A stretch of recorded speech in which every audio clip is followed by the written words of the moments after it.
I'm Naj Chalk. I'm a police officer based at Southampton Police Station. I'm a specially trained officer in a team called Amberstone.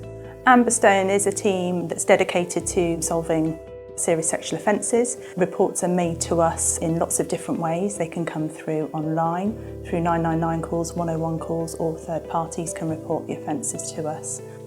So a specially trained officer would come and visit you. We would then take details from you about what has happened in order to ascertain if an offence has occurred.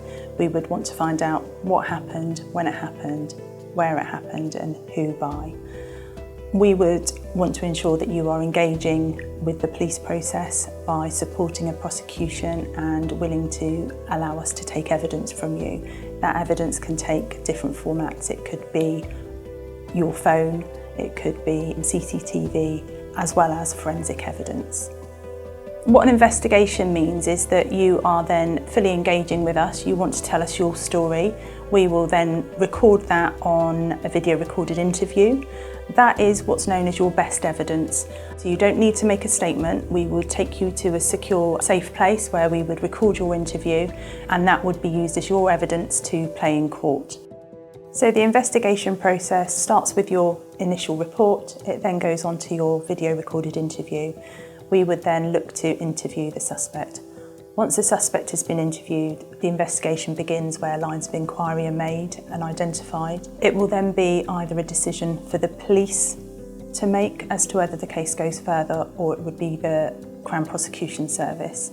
The Crown Prosecution Service are the team of lawyers who would look at the evidence, and if they think a jury would find the suspect guilty of the offence, then they will send it through to court. The investigation can take anywhere from 6 months to up to a couple of years, so it's quite a long time to remain engaged with the police. So when you attend court, your interview, the video recorded interview that you have already done, will be played in court. You will need to still attend court where you will be cross-examined. We could potentially put special measures in place, and what special measures are is that your evidence is given via a video link or behind a screen. Once the court have come back with a verdict, police will have supported you through the investigation. It will then be for Yellow Door to provide you with further support. If you choose to report this sort of offence, it's a very brave thing to do. We will be there to support you through the investigation. A specially trained officer will be there to support you. So you can report anonymously by going into Yellow Door. They will then make contact with us. A police officer from my team, Amberstone, will come and visit you. We will take details of what you want to tell us. However, by staying anonymous, by not giving us your name, your address and full details, that keeps your report anonymous. If you then decide that you want to go ahead with something, you can then tell us all those details and then we can get it recorded on our system.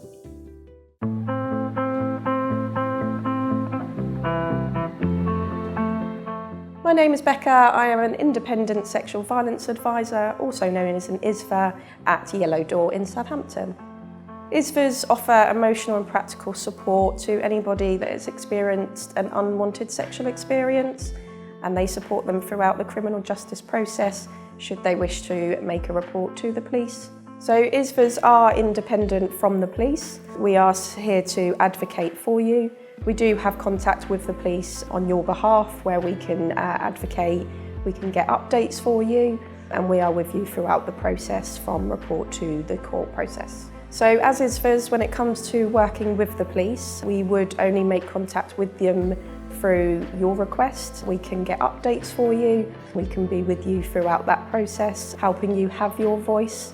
As we know, people do feel they get lost in the system, but we're there to support you through that. So as an ISVA, to help our clients, we would advocate for you. If it's at the first stages, if you were looking to report, we would help make that initial contact with the police and help you make that report. Then once you've made the report, we're then with you throughout that. So we would have regular contact with you, whether that be through text, phone, or also face-to-face. And we could also set up meetings with the police and get the updates for you. One of our roles is that we support at court. So the initial stage where if it was to go to trial, we would attend a visit with you just to make you feel comfortable should it go to court. And also once you're at court, your ISVA attends those with you and remains with you throughout that process. So if you come to us at Yellow Door to make us aware of the unwanted sexual experience that you have faced, we're not here to pressure you into making any report to the police. So should you wish to consider reporting to the police but have reservations, we can set up a face-to-face meeting with your ISVA being present, whereby you can ask them questions that you may have about the investigation process, and that is all anonymous until you feel confident and ready to make the report to the police. But throughout that process, your ISVA would be present. We're here to help you with your voice. We don't have an agenda here at Yellow Door. We are here to support you, and with whatever way you want to go through, we will support you.